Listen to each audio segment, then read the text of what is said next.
लखनऊ में 19 साल के अक्षत पर अपने पिता की हत्या का आरोप है। पुलिस की शुरुआती जांच में सामने आया कि ये वारदात अचानक गुस्से में नहीं हुई बल्कि प्लानिंग के साथ की गई थी। जांच के मुताबिक अक्षत ने घटना से एक दिन पहले ही ऑनलाइन डिलीवरी प्लेटफॉर्म ब्लिंकिट से 2 चाकू मंगवाए थे।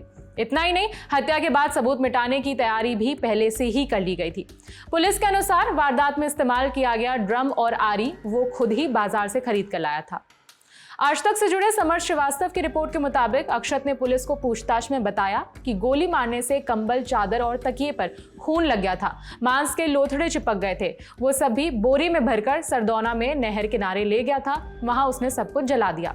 आरोपी की बताई हुई लोकेशन पर पुलिस ने अधजले कपड़े और राख भी बरामद कर ली है। अक्षत ने पुलिस को बताया कि शव के हाथ और पैर को काटा लेकिन रीढ़ की हड्डी को नहीं काट पाया था, इसीलिए उसे ड्रम में भर दिया था।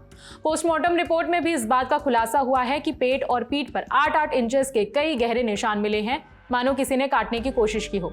साथ शव के सिर को भी काटकर अलग कर दिया गया था। इस केस में मानवेंद्र की बेटी यानी अक्षत की बहन की भूमिका पर भी सवाल उठ रहे हैं। वो इसलिए क्योंकि हत्या और शव के टुकड़े करने का सिलसिला उसके सामने हुआ था, लेकिन फिर भी वो चुप रही। स्कूल गई, पेपर दिया, लोगों से मिली, लेकिन किसी से भी उसने ये बात शेयर नहीं की कि उसके पिता की हत्या उसके भाई ने की है। यहाँ तक कि शुरुआती जांच में उसने पुलिस को भी हत्या के बारे में नहीं बताया था। उसका कहना है कि अक्षत के डर की वजह से उसने हत्या वाली बात को छुपाया था। रिपोर्ट के मुताबिक अक्षत का प्लान था कि दोनों भाई बहन पिता को ढूंढने का नाटक करेंगे और सबके साथ नॉर्मल बिहेव करेंगे ताकि किसी को शक नहीं हो।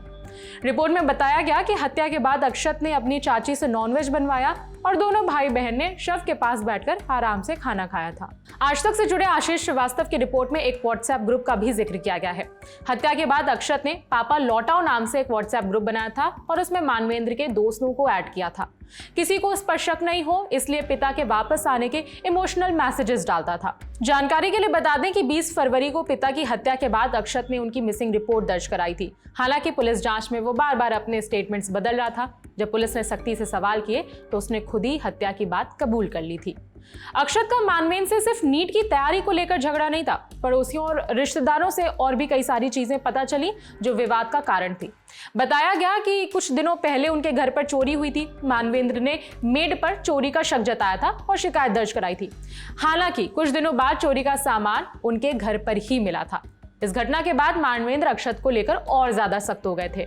बता दें कि मानवेंद्र पैथोलॉजी लैब के मालिक थे और शराब के 2 ठेकों का संचालन भी करते थे। अक्षत नीट के बजाय घर का बिजनेस संभालना चाहता था। रिश्तेदारों से पता चला कि एक बार अक्षत घर से भाग भी चुका था। घर पर मानवेंद्र की दूसरी शादी की बातें चल रही थी। इस बात से भी अक्षत को ऐतराज था। ऐसी कई सारी बातें थी जो दोनों के बीच झगड़े का कारण थी। इसी बहस में 20 तारीख को बकायदा प्लान के साथ अक्षत ने मानवेंद्र की हत्या कर दी। चूंकि बहन हत्या के बारे में जानती थी और इसके बाद भी चुप रही, इसीलिए वो भी जांच के घेरे में है।